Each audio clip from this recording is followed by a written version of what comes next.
बिस्मिल्लाहिस्समीउल-अलीम मिनश-शैतानिर-रजीम बिस्मिल्लाहिर-रहमानिर-रहीम अल्हम्दुलिल्लाहि रब्बिल आलमीन वल आक़िबतु लिल मुत्तक़ीन वल जन्नतु लिल मुवह्हिदीन वन नारु लिल मुल्हिदीन वस्सलातु वस्सलामु अला अशरफिल अंबिया वल मुरसलीन सय्यदना वन नबियना व हबीब क़ुलूबिना व तबीब नुफूसिना अल्लज़ी सुम्मिया फ़िस समाए अहमद व फ़िल अर्ज़ अबिल क़ासिम मुहम्मद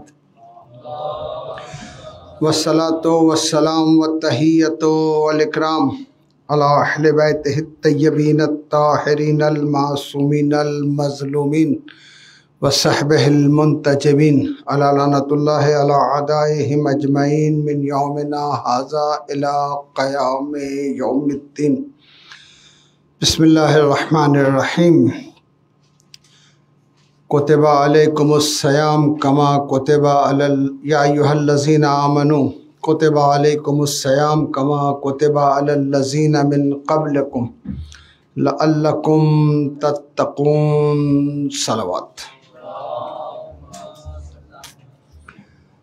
আলহামদুলিল্লাহ, আমরা রমজান মাসের দ্বিতীয় রোজায় অবস্থান করছি। সিদ্ধান্ত হলো যে সংক্ষিপ্ত আমাদের মাযহাবের পরিচিতি তুলে ধরা, অর্থাৎ কুল্লিয়াত। বিস্তারিত না, এই কয়দিনে আকায়েদ নিয়ে আলোচনা করা সম্ভব নাও, ফুরুআত নিয়ে। যারা আমাদের আকায়েদ সম্পর্কে জানতে চান তাদের উচিত আমাদের আকায়েদের যে বইগুলা রয়েছে সেগুলা পড়া। এটা একান্ত দায়িত্ব। কেননা আমরা যেই মাযহাবে জন্মগ্রহণ করেছি, চোখ বন্ধ করে সেটাকে মেনে নিয়েছি, স্বীকৃতি দিয়েছি। যদি ওটা ভুলে রয়েছে তো ভুলেই কিন্তু আমরা অবস্থান করছি। এই কারণে আমরা কিন্তু বলতে পারি কি, যদি একটা মুসলমান তার মুসলমান পরিবারে জন্মগ্রহণ করার কারণে যে কোনো একটি ফেরকায় অবস্থান করে যদি এটা ভালো করে বোঝার চেষ্টা না করে যে কোনটা সঠিক, যখন আমাদের সামনে হাদিস স্পষ্ট যে ৭৩টি ফেরকার মধ্যে একটি নেজাতপ্রাপ্ত, তাহলে বাকি ৭২টা কিন্তু তাদের জন্য সমস্যা রয়েছে। তো আমি কোন ফেরকায় অবস্থান করছি? যদি বলি যে না, আমার বাপ দাদা যা করে আসছে সেটাই করব, তাহলে তো নন মুসলিম যারা তাদেরকেও দোষী করা যায় না। একটা খ্রিস্টান, সে খ্রিস্টান ঘরে জন্মগ্রহণ করেছে বলে বাই বার্থ সে হচ্ছে খ্রিস্টান। এই কারণে প্রত্যেকের উপরে ফরজ। এই যে হাদিসটি রয়েছে আমাদের প্রিয় নবী থেকে, তালাবুল ইলমে ফরিজাতুন আলা কুল্লি মুসলিমিন ওয়া মুসলিমা, প্রত্যেক নরনারীর উপরে ফরজ। ফরজটা এতটা অবশ্যই যে আমাকে আমার দিন সম্পর্কে, যে আমি যে দিনে রয়েছি এটা সঠিক কি না, এটা কিন্তু দেখা একান্ত প্রয়োজন এবং এটা হচ্ছে দায়িত্ব। আমরা যদি চোখ বন্ধ করে থাকি যে প্রত্যেক আলিমই তো নিজের ফেরকা সম্পর্কে এটাই বলবেন, নিজের মাযহাব সম্পর্কে এটাই বলবেন যে এটাই সঠিক, এটাই জান্নাতি, আমরাও দাবিদার, আরেক মাযহাবও দাবিদার। কিন্তু আমাদেরকে বাস্তবে পড়াশোনা করে ভালো করে দেখা দরকার, অনুধাবন করা দরকার। কেননা আমরা পরকালে যখন জবাব দিতে হবে, তখন কিন্তু যদি আমাদের ঘাটতি থেকে যায় বা আমাদের আকীদা অপরিপূর্ণ থাকে, তাহলে কিন্তু কাল হাসরে আমরা জবাব দিতে পারবো না। এটা গ্রহণযোগ্য হবে না যে আমি আমার বাপ দাদার মাযহাবের উপরে ছিলাম বা আমি আমাদের আলিমদের কথা শুনেছি। আমি তো বলবো আমাদের মাযহাবে যারা অবস্থান করছে তাদেরকেও প্রয়োজন নেই উসুলে দ্বীনে কোনো আলিমের তাকলিদ করা। উসুলে দ্বীনে কোনো তাকলিদই নেই, অবশ্যই তাকে দলিল ভিত্তিক উসুলে দ্বীন গ্রহণ করতে হবে। উসুলে দ্বীনের মধ্যে প্রথম হচ্ছে তাওহীদ। তাওহীদের মধ্যে কোন পর্যায়ে আমাদের রিসার্চ করা দরকার, এটা আমাদের আকল বলে দিচ্ছে যে আল্লাহ রয়েছেন, সৃষ্টিকর্তা রয়েছেন। যদি তিনি না থাকতেন তাহলে এই জগৎ সৃষ্টি হতো না। এই আলম সৃষ্টি হতো না। আবার প্রশ্ন জাগ্রত হয়, যিনি সৃষ্টিকর্তা তিনি এক না একাধিক? এখানেও কিন্তু আকলের ভিত্তিতে আমাদের মানে যতটা আমরা উপলব্ধি করা বুঝা আমাদের সমর্থনে রয়েছে, যদি আমরা দেখি তো যথেষ্ট দলিল দ্বারা এটা প্রমাণ পায় যে আল্লাহ ওয়াহদাহু লা শরীক, যেটা পরিচিতি আমরা বলেছি যে সূরা তাওহীদে রয়েছে, কুল হুয়াল্লাহু আহাদ। আল্লাহ রাব্বুল আলামিন অনেক সিফাতের অধিকারী। সেই সিফাতগুলা কেউ 100 গণনা করেছে, কেউ 110টা, কেউ তার চেয়ে বেশি। এই গুণাবলীগুলা যে আল্লাহর মধ্যে রয়েছে, এটা কিন্তু কারো কাছ থেকে নেওয়া না, বরং আল্লাহর জাতের মধ্যে এটা মুস্তাকিল।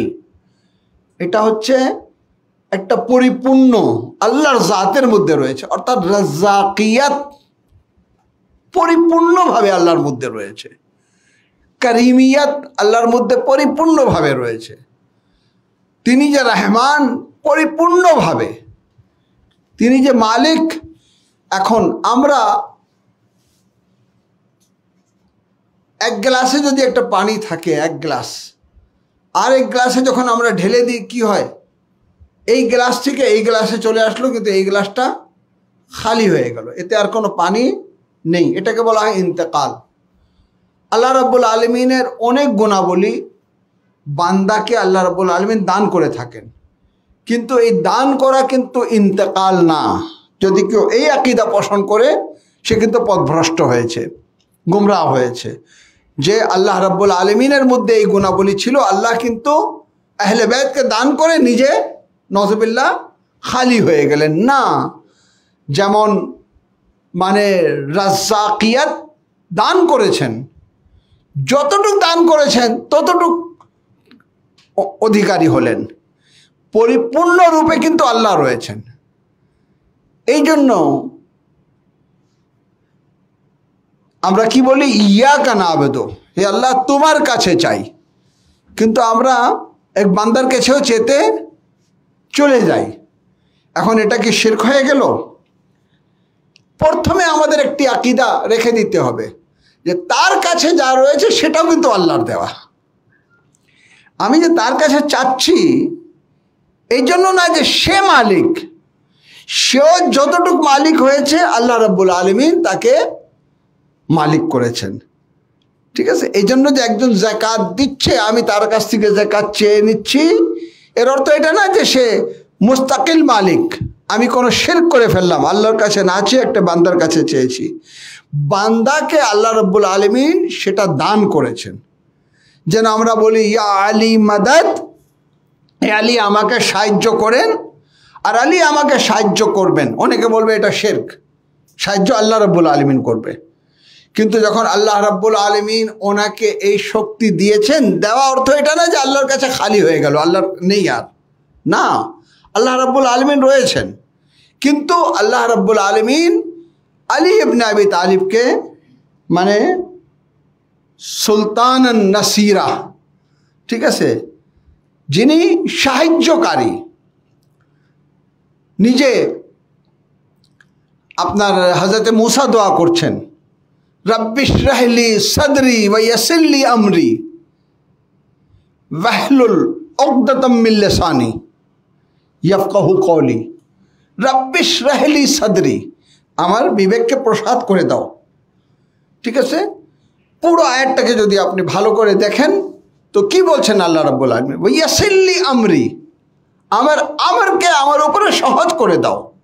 আমার কাজ যে দ্বীনের তাবলীগ, দ্বীনকে ইবলাগ করা, দ্বীনের তাফসীর করা, এটাকে আমার উপরে সহজ করে দাও। তারপরে কি বলছেন? হারুনকে আমার ওজির বানিয়ে দাও। কেন? হারুন তোমার পক্ষ থেকে যেন আমাকে সাহায্য করে। তো যেভাবে হারুন হযরতে মুসাকে সাহায্য করেছিলেন, এইভাবে আলী ইবনে আবি তালিব হচ্ছেন সাহায্যকারী। কিন্তু কেন সাহায্যকারী? এই শক্তি কে দিয়েছে? আল্লাহ রাব্বুল আলামিন দিয়েছেন। আলী ইবনে আবি তালিবও কিন্তু নিজের জীবনে এটা মানে প্রমাণ করেছেন যে আমার কাজ হচ্ছে আল্লাহর জন্য। কেন? আমার কাছে যে শক্তি রয়েছে আল্লাহর দেওয়া, আল্লাহর দেওয়া। এই কারণে উমর ইবনে আবদাউদকে হত্যা করার সময় যখন সে থুতু নিক্ষেপ করলো, তিনি নেমে গেলেন যেন ওনার নাফস অন্তর্ভুক্ত না হয়। আমি যেন স্পষ্ট করছি যে আমার সব কাজ কিন্তু আল্লাহর জন্য, আমি আল্লাহর জন্য করছি, আমার নাফস বলতে কোনো কিছু না। রাসূলের সমস্ত কাজের স্বীকৃতি আল্লাহ রাব্বুল আলামিন নিচ্ছে। মা ইয়ানতাকু আনিল হাওয়া ইন হুয়া ইল্লা ওয়াহয়ুল ইউহা। দেখো, আমার নবী কিন্তু নাফসের চাহিদা অনুযায়ী কোনো কালাম করে না, যা করে ওহি অথবা ওহি দৃষ্টিকোণ থেকে। তাহলে রাসূলের মধ্যে যে সিফাত রয়েছে আল্লাহর দেওয়া, আলী ইবনে আবি তালিবের মধ্যে যে গুণাবলী রয়েছে আল্লাহর দেওয়া। যদি আমরা ওনাদের কাছ থেকে সাহায্য চাই তাহলে আমাদের মাথায় একটা রেখে দিতে হবে যে আসল রয়েছে আল্লাহর কাছে। হয়ে গেল না, এটা পথভ্রষ্টতা, এটা কিন্তু সঠিক না। তো আল্লাহ রাব্বুল আলামিনের সমস্ত গুণাবলী হচ্ছে জাতি, অর্থাৎ তার জাতের মধ্যে রয়েছে, তার গুণাবলীগুলা তার জাতের মধ্যে রয়েছে। কখনোই সেটা কিন্তু কম হয় না, সেটা নিজের জায়গায় থাকে। ওই সিফাত থেকে যদি উনি কাউকে কিছু দেন, যতটুকু দিয়েছেন ততটুকু সে মালিক হয়েছে, কিন্তু মালিক হলেও পরিপূর্ণ মালিক হতে পারে না। পরিপূর্ণ মালিক হচ্ছেন আল্লাহ রাব্বুল আলামিন। আমাদের এই আকীদাটা কিন্তু রেখে দিতে হবে, তারপরে আমরা কিন্তু কারো সিফাত বর্ণনা করতে পারবো। এখানে একটি প্রশ্ন জাগ্রত হয় যে আল্লাহর সিফাতের মধ্যে রয়েছে আদলে ইলাহি, আল্লাহ যে ন্যায় বিচারক, এটা তো একটা গুণাবলী। তাহলে যেভাবে রহমান ছিলেন, যেভাবে রহিম ছিলেন, যেভাবে রাজ্জাক ছিলেন, সেইভাবে তো তিনি আদিলও রয়েছেন। তো আকীদায়ে আদলকে আলাদা করে একটি পরিপূর্ণ আকীদার রূপে নিয়ে আসা কি অর্থ রাখে? আমরা বলি তাওহীদ, তারপরে বলি আদল। কার আদল সম্পর্কে বলি? আল্লাহর আদল, আল্লাহ যে ন্যায় বিচারক। কেন এটাকে আলাদা করলাম? আল্লাহ রহমান রয়েছেন, এটা আমার আকীদা রয়েছে, আল্লাহ রহিম রয়েছেন, আমার আকীদা রয়েছে। তো এতগুলা সিফাতের মধ্যে একটি আদলও রয়েছে, এটা আল্লাহর গুণাবলী। আল্লাহ জুলম করেন না, আল্লাহ আদিল। কেন এটাকে আলাদা করে নিয়ে আসলাম? এই জন্য আনা হলো যে অনেক সিফাত কিন্তু এই আদল থেকে বের হয়। যেমন আল্লাহর রহমানিয়ত, এই আদলের কারণে আমরা দেখতে পাচ্ছি যে এই আদলকে নিয়ে কিন্তু দুটি ফেরকা হয়ে গেল আকীদাগতভাবে। আমাদের আহলে সুন্নাত ওয়াল জামাতের আকীদাগতভাবে দুটি ভাগে বিভক্ত, মুতাজিলা ও আশায়রা। আশায়রা কিন্তু আদলের বিশ্বাসী না। কিন্তু আল্লাহ রাব্বুল আলামিনের কুদরতে রয়েছে, উনি যা ইচ্ছা তা করতে পারেন। যদি উনি জুলম করেন, এটা ওনার ইখতিয়ার, আমরা এটাকে জুলম বলতে পারবো না। কিন্তু আমরা বলবো যে না, আল্লাহ রাব্বুল আলামিনের কুদরত সব কিছুর উপরে কাদির রয়েছেন, কিন্তু লা ইয়াতাআল্লাকু কুদরতুহু বিল মাহাল, কোন অসম্ভব বিষয়ের সাথে ওনার কুদরত সম্পৃক্ত হয় না। যেমন খুব সহজে একটা আমাদের শিক্ষকরা প্রশ্ন করতেন, একটি ডিমের ভিতরে পুরো পৃথিবীকে নিয়ে আসা আল্লাহর পক্ষে সম্ভব কিনা? যদি বলি আল্লাহর কুদরত নেই, তাহলে আল্লাহ রাব্বুল আলামিনের কুদরতকে আমি খাটো করে দেখলাম। যদি বলি হ্যাঁ সম্ভব, তাহলে এটা কি করবেন না? কোনোদিন করবেন না, কোনোদিন করবেন না। লা ইয়াতাআল্লাকুহু, ঠিক এইভাবে তিনি জুলম কখনোই করবেন না। এই যে আশায়রার যে আকীদা, ওই আকীদা থেকে কিন্তু উৎপত্তি হয়েছে যে জাহান্নাম বলবে হালমিন মাজিদিন, হালমিন মাজিদিন, আরও কিছু আছে, আরও কিছু আছে। কেন এত বড় জাহান্নাম তৈরি হয়ে গেল? আল্লাহ রাব্বুল আলামিন কি করবেন? কিছু মাখলুক সৃষ্টি করবেন, জাহান্নামে দিয়ে দেবেন। কি তার অপরাধ? বলে অপরাধ দেখা দরকার নেই, আল্লাহ রাব্বুল আলামিন কাদিরে মুতলাক, তিনি কুদরত রাখেন, তিনি সৃষ্টি করলেন, তিনি জাহান্নামে দিলেন। আমরা বললাম না, হতেই পারে না। আল্লাহ রাব্বুল আলামিন হচ্ছেন আদেল, কোনোদিন জুলম করেন না, তাহলে জুলম ওনার দ্বারা সম্ভব না। তাহলে আমার আকীদাকে এইরকম একটি অবস্থা সৃষ্টি না হয় যে নওয়াজবিল্লাহ আমরা বলি যে আল্লাহ সব কিছু করতে পারেন, এর অর্থ হলো জুলমও করতে পারেন। ঠিক আছে, যেভাবে আমাকেও কিছু শক্তি দিয়েছেন আমরা জুলম করতে পারি, যে কারণে আমাদেরকে শাস্তি পেতে হবে। তো আল্লাহ রাব্বুল আলামিন তো কাদিরে মুতলাক, উনি জুলম করতে পারেন। তো উনি যদি জুলম করতে পারেন নওয়াজবিল্লাহ মিন যালিক, তাহলে ওনার পক্ষ থেকে নির্ধারণ করা হয় কে মাজলুম কে জালিম। উনি ইয়াজিদকে জালিম বানিয়েছেন, উনি হুসাইনকে মাজলুম বানিয়েছেন। তাহলে হিসাব কিতাবের আর কোনো প্রয়োজন নেই। জুলম আল্লাহর পক্ষ থেকে, আর ইমামে হুসাইনের শহীদ হয়ে যাওয়া মাজলুমিয়ত এটাও আল্লাহর পক্ষ থেকে। আমরা বলবো না, এটা হতেই পারে না। লা ইয়াতাআল্লাকু কুদরাতুহু বিজ-জুলম, তার কুদরত জুলমের সাথে সম্পৃক্ত হয় না। লা ইয়াতাআল্লাকু কুদরাতুহু বিল-কুবহ, কবিহ কাজের সাথে ওনার কুদরত সম্পৃক্ত হয় না। এটা আমাদের আকীদায় একদম স্পষ্ট যে আল্লাহ রাব্বুল আলামিন কাদিরে মুতলাক, বাসীত, কোনো কিছু থেকে মুরাক্কাব না। প্রত্যেক সিফাত হচ্ছে সিফাতে মুস্তাকিল্লাহ, আর ওনার কুদরত যেটা ওটা জুলমের সাথে, আপনার জুলমের সাথে সম্পৃক্ত হয় না, কুবহের সাথে, কবি তার সাথে মানে সম্পৃক্ত হয় না। তো আল্লাহ রাব্বুল আলামিন সম্পর্কে যেহেতু এইরকম একটি আকীদা আসতে পারে যে আল্লাহ যেহেতু কাদিরে মুতলাক জুলম করতে পারেন, এখানে আমাকে স্পষ্ট করা যে তুমি যে আল্লাহকে চিনেছো, কিভাবে চিনেছো? আল্লাহ জুলম করতে পারেন কি করতে পারেন না? মাযহাবে ইমামিয়ার তার আকীদা হচ্ছে, এবং মুতাজিলা, আহলে সুন্নাত ওয়াল জামাতের মধ্যে মুতাজিলা ফিরকারও আকীদা একই, যে আল্লাহ রাব্বুল আলামিন হচ্ছেন আদিল, আদিলে মুতলাক। এই জন্য আমাদের মাযহাবকে বলা হয় আদলিয়া। আদলিয়ার সাথে যদি ইমামিয়া লাগিয়ে দেওয়া হয় তাহলে স্পষ্ট হয়ে যাবে যে এটা হচ্ছে শিয়ায়ে আসনা আশারি, যারা আল্লাহর আদলের বিশ্বাসী এবং 12 ইমামের বিশ্বাসী। এই জন্য আমরা বলি যে তাওহীদের পরে দ্বিতীয় আকীদা হচ্ছে আদল। যদিও আদল একটি সিফাতে ইলাহি, কিন্তু আদল একটি পরিপূর্ণ আকীদার রূপ ধারণ করেছে। কেন? এই জন্য যে একটি সায়বা রয়েছে, একটি মানে আমাদের মধ্যে একটি চেতনা রয়েছে যে আমরা বলতে পারি যে আল্লাহ জুলম করতে পারেন। এবার আদলের দুটি অর্থ করা হয়েছে, দুটি অর্থ করা হয়েছে। ওয়াজি আশ-শাই ফি মাহাল্লিহি, এটা হচ্ছে আদল। যার যেখানে প্রয়োজন সেখানে রেখে দেওয়া হচ্ছে আদল। আমার কান এই জায়গায় উপযুক্ত ছিল, এখন যদি আমি চিন্তা করি এই কানটা এখানে না হয়ে একটা উপরে একটা নিচে হলে ভালো হতো, আপনি এটা বলতে পারবেন না। কেন? আল্লাহ রাব্বুল আলামিন আপনার সাথে আদল করেছেন। আপনাকে ইনসানে কামিল করার জন্য আপনার যেখানে কান প্রয়োজন ছিল সেখানে কান দিয়েছেন, যেখানে নাক প্রয়োজন ছিল এখানে নাক দিয়েছেন, যেখানে মুখ প্রয়োজন ছিল তিনি মুখ দিয়েছেন।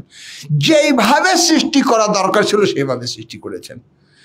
যেইভাবে আল্লাহর আদল চেয়েছে সৃষ্টি করতে, ঠিক আছে, সেভাবে সৃষ্টি করেছেন।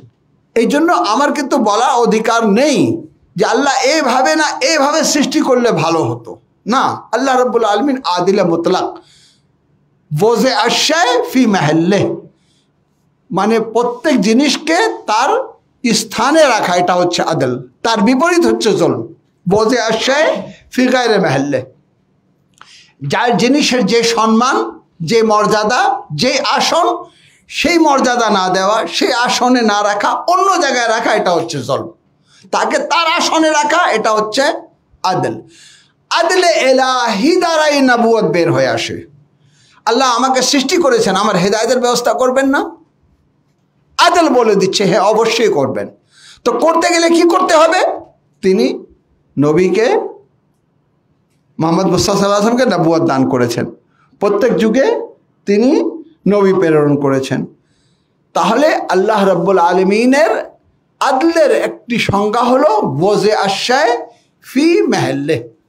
আরও একটি আদলের ব্যাখ্যা করা হয়েছে যে সেটা দ্বিতীয় অর্থ, যে প্রত্যেকের হক যার যে প্রাপ্য সেটাকে রক্ষা করা হচ্ছে আদল। এই দুটি অর্থ কিন্তু করা হয়েছে, কিন্তু এই দুটো অর্থ একদিক দিয়ে একই অর্থের মধ্যে চলে যায়। যদি আমি বলি ওয়াজে আশ-শাফি মাহাল্লে, এটা হচ্ছে আদল, যার যে মানে প্রাপ্য স্থান সেখানে রাখা, এটা হচ্ছে আদল। তাহলে আদলে এলাহি বলতে এটাই। আল্লাহ রাব্বুল আলামিন আমাদের হেদায়েতের জন্য যা যা করা দরকার তা করেছেন, এটা হচ্ছে আদলে এলাহি। ওর থেকেই বের হয় ইমামত। আদল থেকে যেভাবে নবুয়ত বের হয়, ঠিক এইভাবে আল্লাহ আদিল রয়েছেন, আমাদেরকে তার জমিনে লাবারিশ ছেড়ে দিতে পারেন না, ইমামত বের হয়ে আসে। আমরা যা কিছু করছি আমাদের জন্য যদি হিসাব কিতাব না থাকে, পরকাল না থাকে, তাহলে কিন্তু জুলম হয়ে যাচ্ছে। আমি নেক কাজ করে রেজাল্ট জিরো, একজন অপরাধ করে রেজাল্ট জিরো, হতেই পারে না। আদল বলে দিচ্ছে নেক কাজ করলে তার জাযা পাবে, অপরাধ করলে শাস্তি পাবে। কোথা থেকে বের হলো? আদল থেকে বের হলো। তাহলে আমাদের যে মৌলিক আকীদা, যদি আমরা দেখি সব কিছু ফিরে যায় তাওহীদের দিকে। তাওহীদ সব কিছু কিন্তু তাওহীদের দিকে। প্রথম আল্লাহ, আল্লাহর মধ্যে আদল রয়েছে। এই আদলের কারণে আমরা নবুয়ত পেয়েছি, ঠিক আছে। এখন নবুয়তের সংখ্যা 1,24,000 বা আল্লাহ 2,24,000 বলতে পারতেন, সেটা ভিন্ন ব্যাপার। কিন্তু আমাদের ইসলামী উম্মাহ ঐক্যমত পোষণ করছে 1,24,000, ঠিক আছে, 1,24,000। যদি কেউ 1,24,000 আম্বিয়ার নাম জানে না, গণাতে গেলে, ঠিক আছে, কিছু নবীর নাম বলার পরে আমরা আর বলতে পারবো না, কিন্তু আমরা কি বলি? 1,24,000। কিন্তু 1,24,000 না 1,23,000 ওটা ভিন্ন বিষয়। কিন্তু নবী যে আসছেন কিসের ভিত্তিতে? আদলে এলাহির কারণে। আল্লাহ আমাদেরকে সৃষ্টি করেছেন, আমাদেরকে গাইড করবেন। গাইড না করলে আমরা কিন্তু যা কিছু করব কোনো হিসাব কিতাব নিতে পারবেন না। তো যখন গাইড করবেন, গাইড করার জন্য নবী প্রয়োজন। এবার গাইড করেছেন নবীরা, নবী চলে গেলেন, আখরি নবী মুহাম্মদ মুস্তাফা সাল্লাল্লাহু আলাইহি ওয়াসাল্লাম চলে গেলেন। যেই আদল বলেছিল নবুয়তের প্রয়োজন রয়েছে, সেই আদলে এলাহি বলছে ইমামতের প্রয়োজন রয়েছে। তাহলে আকীদায় আদল চলে আসলো। এবার আমরা দুনিয়ায় যা আমাদের গাইড করা হয়েছে সেটার বিপরীত যদি করি, আর যেটা গাইড করা হয়েছে সেটাই যদি করি, তাহলে জাযা ও সাজা চলে আসে। যেটা গাইড করেছেন সেটা যদি করি পুরস্কৃত হব, যেটা গাইড করে ওনারা নিষেধ করেছেন এটা করবা না, সেটা আমরা করেছি, তাহলে আমাদেরকে শাস্তি পেতে হবে। এটা কোথায় থেকে আসলো? এই যে পরকাল কোথায় থেকে আসলো? এটাও কিন্তু আদল থেকে আসলো। তো আল্লাহ থেকে আদল বের হয়ে আসে, আদল থেকে কিন্তু নবুয়ত ও ইমামত ও মাদ। এই জন্য মৌলিক আকীদা হচ্ছে 5টি। এখন কেউ যদি মাঝখানে একটু ছেড়ে দেয়, ঠিক আছে, আমরা কিন্তু তাকে নন মুসলিম বলতে পারবো না, ঠিক আছে, মুসলমান রয়েছে, কিন্তু আকীদায় কামেলা তার কাছে নেই। কেন? মৌলিক বিষয় তার কাছে রয়েছে, আল্লাহর ওয়াহদানিয়ত রয়েছে, নবুয়ত রয়েছে, তারপরে পরকাল যেটা মাদ ওটা রয়েছে। এখন যে পর্যায়ে রয়েছে, আমরা যদি বলি যে একটা বাচ্চা আজকে শিখতে পেরেছে কিছুটা, কিন্তু পরিপূর্ণভাবে শিখতে পারেনি, আমরা কি বলবো? এখন বাচ্চা রয়েছে, একটু বড় হোক, বাকিটাও শিখতে পাবে। ঠিক এটাই, যদি মুসলমানরা দ্বারে আহলে বাইতে আসতেন তাহলে পরিপূর্ণ আকীদা পেয়ে যেতেন। দ্বারে আহলে বাইতে না আসার কারণে পরিপূর্ণ আকীদা কিন্তু পাননি। এই কারণে আল্লাহর পৃথিবীতে সব সময় সুযোগ রয়েছে দ্বারে আহলে বাইতে চলে আসা, আহলে বাইতের দরজায় চলে আসা। আমাদের আকীদা কিছুটা আমাদের আকল, আমাদের সহায়ক, কিন্তু কিছুটা আমাদের এই চেতনাকে নাড়া দেয়। কে নাড়া দেয়? আম্বিয়া, কুফারে মক্কা, তারাও কিন্তু মনে মনে ভাবতো যে কেউ সৃষ্টিকর্তা রয়েছে। লাত ও উজ্জা এগুলা তৈরি করে বসে গেল। নবী এখানে আসলেন, ওনার সিদ্দিকিয়াতকে সমাজে প্রতিষ্ঠিত করলেন, উনি যে আমিন এটাকে উনি প্রতিষ্ঠিত করলেন। তারপরে কি হলো, কোহে আবু কুবাইসে উঠে তিনি বললেন কুলু লা ইলাহা ইল্লাল্লাহ তুফলিহু, লা ইলাহা ইল্লাল্লাহর মধ্যে সাফল্যতা রয়েছে। যারা লাত ও উজ্জাকে পূজা করতো তারা মোহাম্মদ ইবনে আবদুল্লাহর চেহারা দিকে চেয়ে রয়েছে, কি বলছেন? তখন রাসূল বললেন, তুমি আমাকে কেমন পেয়েছ, কেমন পেয়েছ? বলে ইয়া নবী আল্লাহ, আপনাকে সাদিক পেয়েছি, আপনাকে আমিন পেয়েছি। বলে আমি সাদিক, তাহলে আমি মিথ্যা বলি না? বলে না, জীবনে আপনি মিথ্যা বলেননি। এখন আমি বলছি আমার কথা অনুযায়ী তুমি ওই এক আল্লাহকে বিশ্বাস করো যাকে তুমি দেখতে পাবা না। তার উদাহরণ তিনি এভাবে দিলেন, আমি যদি বলি এই কোহে আবু কুবাইসের পিছনে একটি সৈন্যর দল রয়েছে যে তোমাদের উপর আক্রমণ করতে চায়, দেখা লাগবে না। তখন বললেন যে তোমাদের সৃষ্টিকর্তা রয়েছে, তিনি হচ্ছেন ওয়াহদাহু লা শারীক। তোমরা এই সব লাত ও ওযাকে লা বলো, না বলো, ওয়াহদাহু লা শারীককে তোমরা স্বীকৃতি দাও। ইলাহান ওয়াহিদা, তোমার আল্লাহ এক রয়েছে, এটা স্বীকৃতি দাও। তখন কিন্তু তারা চিন্তায় পড়ে গেল। সেই চেতনা নিয়েই কিন্তু সাহাবারা কিন্তু মুসলমান হওয়া শুরু করলেন। তাহলে আকীদা নিজে নিজে নিজে তার আকলের মধ্যে ছিল, কিন্তু ওই মেনে নিয়েছে যে আমি তো, আমার বুজুদ রয়েছে, তো আমার কেউ তো সৃষ্টিকর্তা রয়েছে। কি করলো, মাটির একটা বুত তৈরি করে নিজেকে সান্ত্বনা দিল। নবী আসলে আমাদের আকীদাকে তিনি জাগ্রত করলেন যে তোমার জাতের মধ্যে, তোমার আকলের মধ্যে আকীদা রয়েছে, কিন্তু তুমি পথভ্রষ্ট, তুমি উপলব্ধি করতে পারছো না। তিনি আসে তাওহীদ আমাদের মধ্যে জাগ্রত করলেন। এবার আমার আকল বলল, হ্যাঁ ঠিক আছে, যদি একের অধিক আল্লাহ থাকতো তাহলে ফাসাদ সৃষ্টি হতো। ঠিক আছে, একটা বলতো না সূর্য রাত্রে বের হবে, চাঁদ দিনে বের হবে, চাঁদ এইভাবে থাকবে না চাঁদ এইভাবে থাকবে, ও বলতো না চাঁদ এইভাবে থাকবে, একতলাফ সৃষ্টি হয়ে যেত। বলতো গোল হবে না চাকর হবে, একতলাফ হয়ে যেত। কোনো একতলাফ নেই। আজকে পৃথিবী সেই পুরো আদলের উপরে টিকে রয়েছে, সে ওয়াহদাহু লা শারীকের কারণে টিকে রয়েছে। আজকে আল্লাহ রাব্বুল আলামিন একটি দাফিয়া ও জাজবা রেখে দিয়েছেন। জমিনের মধ্যে জাজব করার ক্ষমতা রয়েছে, সূর্যের আলোকে, সূর্যের তাপকে জাজব করে। এই জাজবাটা যদি এই পর্যায়ে চলে আসতো যে সূর্য নেমে জমিনের কাছে চলে আসছে, কি হবে? জমিন জ্বলে ছাই হয়ে যাবে না, ততটা যতটা প্রয়োজন ততটা জাজব করতে পারবে। এটা হচ্ছে আদলে ইলাহি, যার যতটা প্রয়োজন। আল্লাহ রাব্বুল আলামিন আমাদেরকে এগুলা বুঝা, মূল্যায়ন করা এবং অনুধাবন করার তৌফিক দান করুক। আমি চলে যাচ্ছি প্রশ্নে। আজকে কোনো প্রশ্ন?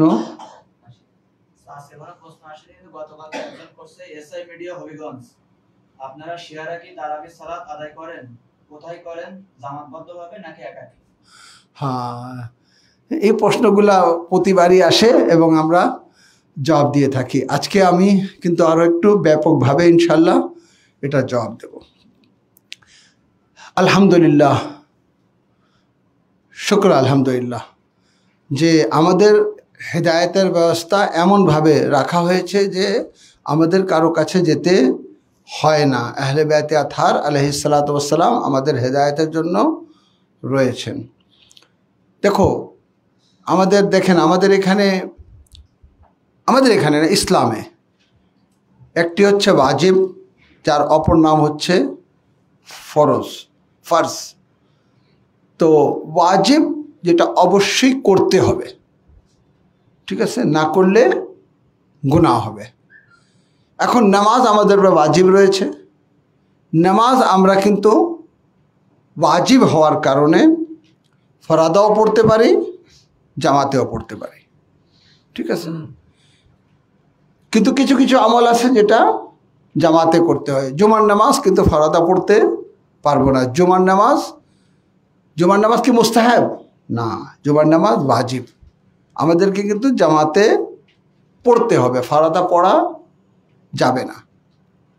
এটা একটা কুল্লিয়াত, সমস্ত মাযহাবের কাছে স্বীকৃত যে ওয়াজিব নামাজগুলোকে জামাতে পড়া যায়, মুস্তাহাব নামাজ জামাতে পড়া যায় না। কেন? মুস্তাহাব হচ্ছে যেটা করলে সওয়াব, না করলে কোনো গুনাহ নেই। তো রমজান মাসে একটু বাড়তি ইবাদত করা, এটা কিন্তু শরীয়তের মধ্যে রয়েছে। এই জন্য আমাদের এখানে 1000 রেকাত নামাজ রয়েছে, 20 রেকাত করে প্রথম 10 দিন, এবং কি মনে হয় 20 দিন, তারপরে হচ্ছে 30 রেকাত করে, তারপরে শাবে কাদরগুলোতে 100 রেকাত করে। তো টোটালে চলে যায়, আমরা দেখবো যে 1000 রেকাত হয়ে গেল। কিন্তু এটা কি? এটা হচ্ছে মুস্তাহাব নামাজ। এখন তারাবি লাফজটা কোথায় থেকে আসলো এটাও আমাদের জানা দরকার। তারাবি নামাজটা হলো এইভাবে যে 4 রেকাত 2 রেকাত 2 রেকাত 4 রেকাত পড়ার পরে একটু বিশ্রাম নেওয়া, এটাকে বলা হতো তারাবি। অর্থাৎ রাসূলুল্লাহ সাল্লাল্লাহু আলাইহি ওয়াসাল্লাম 2 রেকাত 2 রেকাত 4 রেকাত নামাজ পড়ে বিশ্রাম নিতেন। এই বিশ্রাম কখনো কখনো এরকম হতো যে পুরো খানায় কাবার মানে তওয়াফ করে ফিরে আসা যেত, তারপরে কিন্তু আবার নামাজ। এভাবে কিন্তু সারা রাত ইবাদতে অতিবাহিত করা যায়। ঠিক আছে, রমজান মাসে কিয়ামুল লাইল যাকে বলা হয়।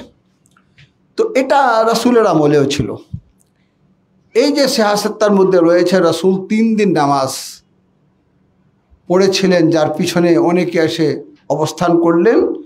সেখানে কিন্তু এটা না যে তিনি তারাবির নামাজ পড়েছিলেন, তারাবির লাফজটা পড়ে এর সাথে সংযুক্ত করে দেওয়া হলো। উনি মুস্তাহাব নামাজ পড়েছিলেন।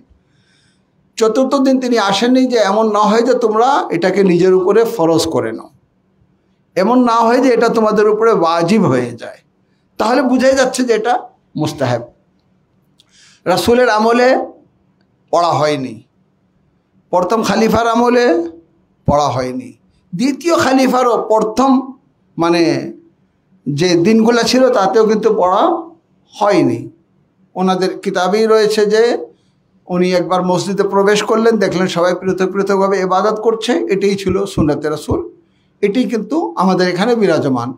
তিনি বললেন কতই না ভালো হতো এক কারের পিছনে সকলে জামাত করত।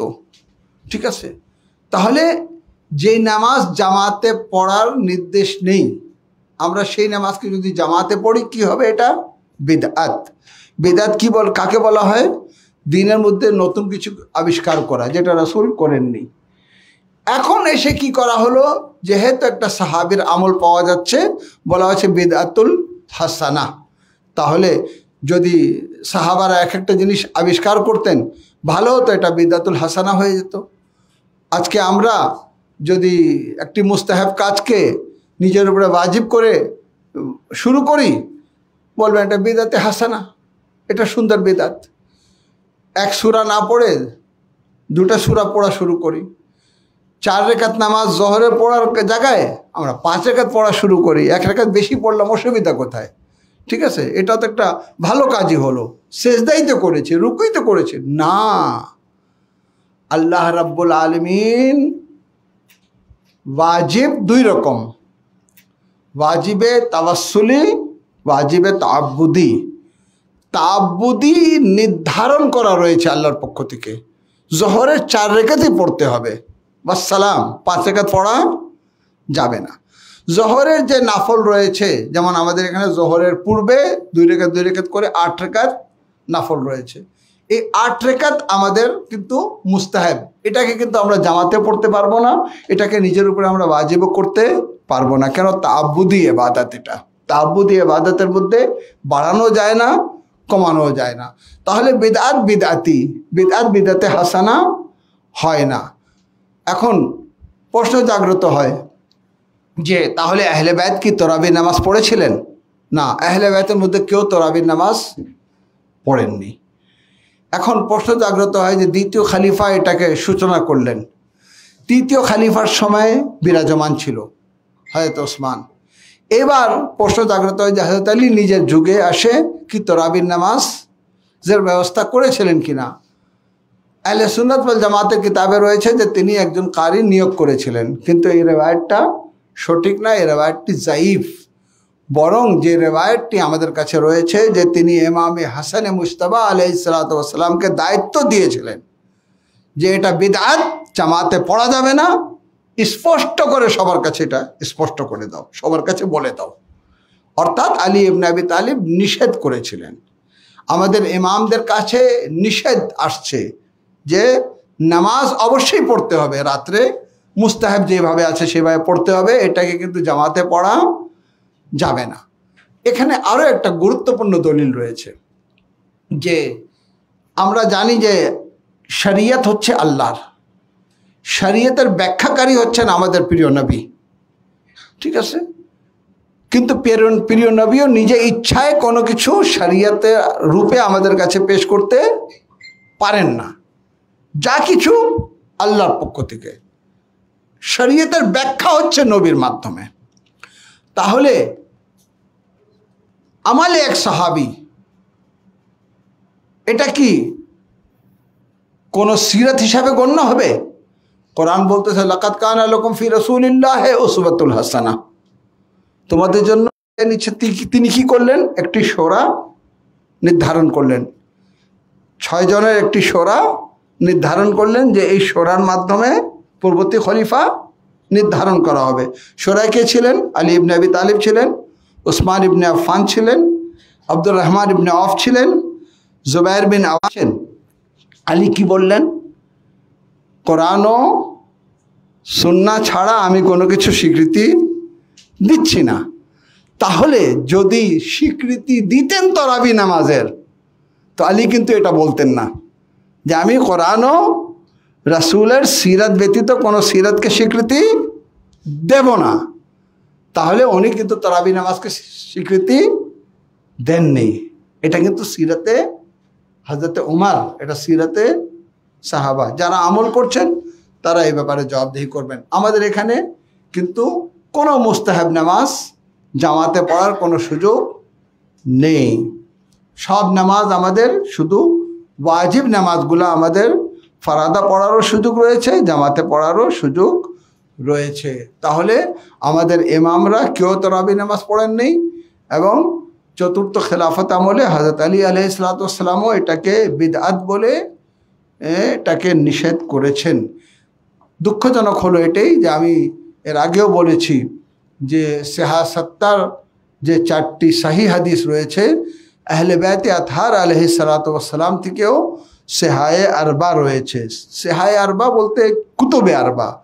আমরা কিন্তু 100% সহি কোনো গ্রন্থকেই বিশ্বাস করি না, কেন ওখানে জাইফ হাদিস আসতে পারে এবং এসেছে। তো 4টি আমরা বলে দিয়েছি, কাফি, মাল্লা ইয়াজুল ফাকি, তাহজিব ও ইস্তিফসার। যদি এটা দেখা হতো তাহলে কিন্তু পুরো স্পষ্ট হয়ে যেত যে তারাবির নামাজ সম্পর্কে কি হাদিস রয়েছে। তো আমাদের এখানে এই বিষয়টা স্পষ্ট।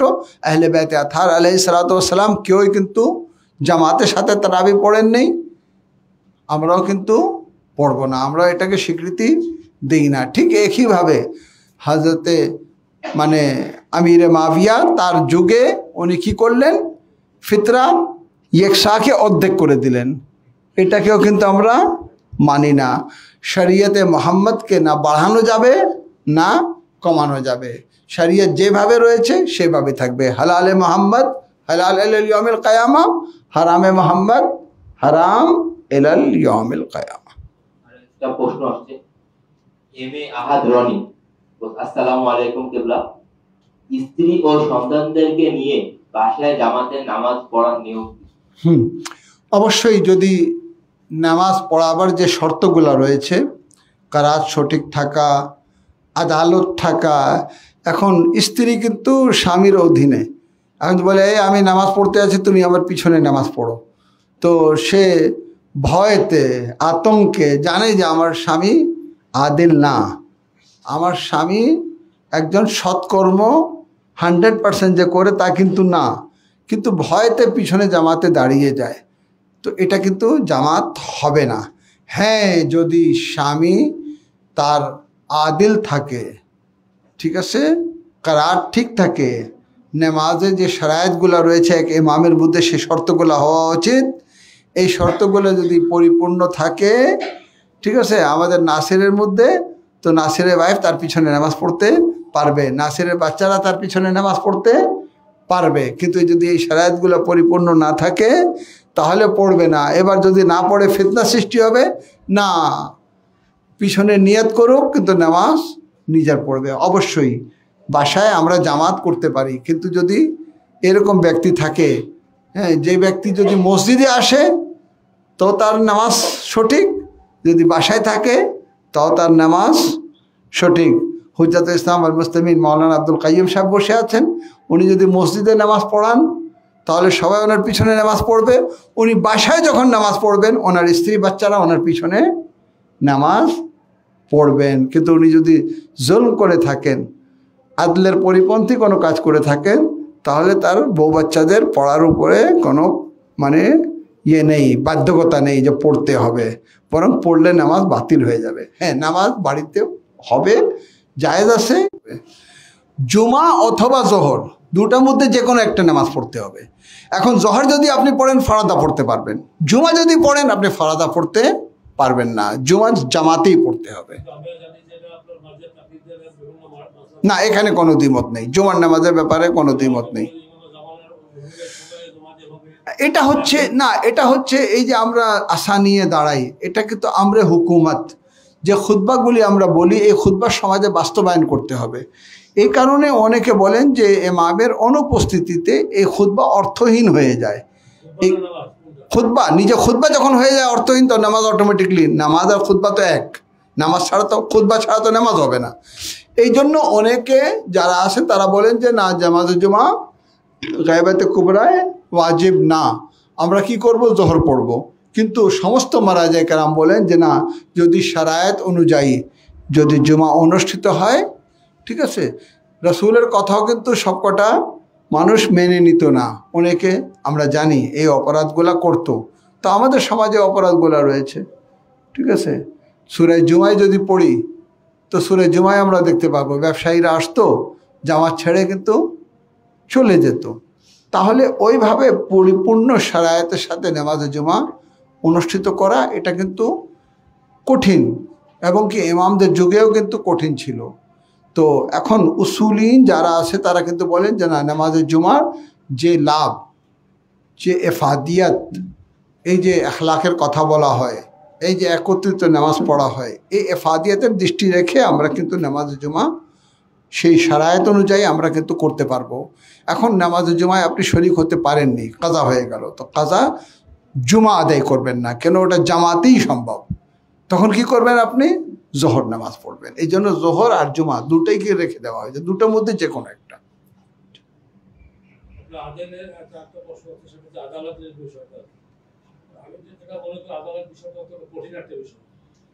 আমরা যে অর্থে আল্লাহকে আদেশ হিসেবে মানি, সে অর্থে থেকে মানুষ আদেশ হিসেবে হতে পারে। আপনি যেটা বললেন যে একটা ইমামের শর্ত হচ্ছে তার আদিল হতে হবে না, এই আদিল হচ্ছে প্রকাশ্য কোনো ফিস্ক না করা। হ্যাঁ, স্পষ্ট করা হয়েছে প্রকাশ্য ফিস্ক না করা, প্রকাশ্য গুনাহ না করা। আর যদি আল্লাহ না করুক কোনো গুনাহ করে ফেলেছে, তওবা করার সাথে সাথে তারপরে নিজেকে মানে এমন এক অবস্থায় নিয়ে যাওয়া। এখানে একটি চমৎকার ঘটনা বলি, যে আমি নাম ভুলে যাচ্ছি, অনেক বড় একজন ওস্তাদ ছিলেন ইলমে আখলাকের, আমি আফসোস এখন নামটা ভুলে গেলাম, যে তিনি ওনাকে দাওয়াত করা হয়েছে, এক বাসায় দাওয়াত করা হয়েছে। তো উনি প্রথমে যেতে চাননি, যখন অনেক অনুরোধ করলো তখন তিনি গেলেন। যখন গেলেন তো দেখলেন এখানে তিনজন ছিল, সে তিনজনই কিন্তু ইমাম খুমাইনি রহমতুল্লাহ আলাইহির বিরোধিতা করতেছিল এবং মানে ইমাম খুমাইনি রহমতুল্লাহ আলাইহিকে সে কিন্তু গ্রহণ করছিল না। উনি যা জবাব দেওয়া দিয়েছেন, কিন্তু খাওয়া দাওয়া খেয়ে তিনি চলে আসছেন। রাত্রে ইমামে জামান রাদিয়াল্লাহু তাআলা ফরজাহু শরীফকে দেখছেন এবং বলছেন যে তুমি একজন আদিল ব্যক্তি, তোমার তো উচিত হয়নি যে এমন একটি দাওয়াতে শরীক থাকা, বসে থাকা, তোমার তো উচিত ছিল ওইখানেই কিন্তু তাবাররা করা, যে তোমার এই কথার সাথে আমি একমত না, আমি উঠে গেলাম। আদালত এত সূক্ষ্ম বিষয় যে আমি অন্যায়কে প্রতিবাদ করতে হবে, হকের পক্ষে অবস্থান করতে হবে, সমস্ত গুনাহ থেকে আমাদেরকে পাক থাকতে হবে। এই জন্য আমাদের এখানে কোনো ইমাম দাড়ি ব্যতীত যদি হয় তার পিছনে নামাজ হবে না, ঠিক আছে। আমরা অন্য মাযহাবে দেখতেছি যে দাড়ি শেভ করে কিন্তু আমরা যে কোনো আমরা এয়ারপোর্টে যাই দেখি কি দেখি জনগণগুলি রয়েছে তাদের মধ্যে থেকে একজন সামনে দাঁড়ায় গেল পিছনে জামাত হয়ে যায়। না, আমাদের এখানে হবে না, আমাদের এখানে আদিল হতে হবে। আদিল বলতে মানে প্রকাশ্য সে গুনাহ করে না, ঠিক আছে। দাড়ি শেভ করা এটাও কিন্তু গুনাহ, অর্থাৎ কোনো রকম অপরাধ করে না। যদি অসৎ ব্যবসায়ী হয় নামাজ তার পিছনে জায়েজ না, যদি মিথ্যা কথা বলে নামাজ জায়েজ না, যদি চুরি করে নামাজ জায়েজ না, যদি হালাল জাদা না হয় নামাজ জায়েজ না। এবং কি আমাদের এখানে 12 ইমামই হওয়ার শর্ত করা হয়েছে, মানে নামাজে জামাতের ক্ষেত্রে। কেন? আমার নামাজের দায়িত্ব সে নিয়ে নিচ্ছে, আমি আমার নামাজের দায়িত্ব তাকে তুলে দিচ্ছি। তো আমি তো অবশ্যই দেখব যে এমন ব্যক্তি যে বাহ্যিক দৃষ্টিকোণ থেকে যেন পাক থাকে।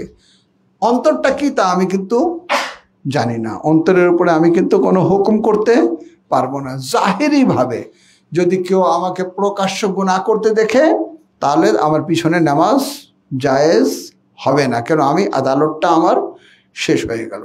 এই আদালত আর আল্লাহ রাব্বুল আলামিনের আদিল হওয়ার মধ্যে অনেক পার্থক্য রয়েছে। এই আদালত হচ্ছে আদালতে ইস্তেলাহি, আদালতে কিছু কাজের মধ্যে সীমাবদ্ধ, কিছু কাজকে শৃঙ্খলার সাথে করা এবং কিছু কাজ থেকে বিরত থাকাকে আদালত বলা হয়। আর ওই আদালত হচ্ছে কুল্লি ওয়াজে আশায় ফি মাহাল্লা, যেটা আমি বলেছি। আল্লাহ রাব্বুল আলামিন বিহাক্কে মুহাম্মদ ওয়া আলি মুহাম্মদ আমাদের তাআত ও ইবাদতকে কবুল করুক। আমি আশা করি তারাবির নামাজের প্রশ্নটা তো ক্লিয়ার হয়েছে না? আমাদের এখানে কোনো মুস্তাহাব নামাজ জামাতে নেই, কোনো ইমামরা আমাদের জামাতে পড়েননি। তারাবির নামাজ আমাদের আহলে বাইতে আতহার আলাইহিস সালাতু ওয়াস সালাম পড়েননি। যদি কোনো হাদিস এসেছে ওই হাদিসটাও কিন্তু সঠিক না। আসসালামু আলাইকুম ওয়া রাহমাতুল্লাহি ওয়া বারাকাতুহু।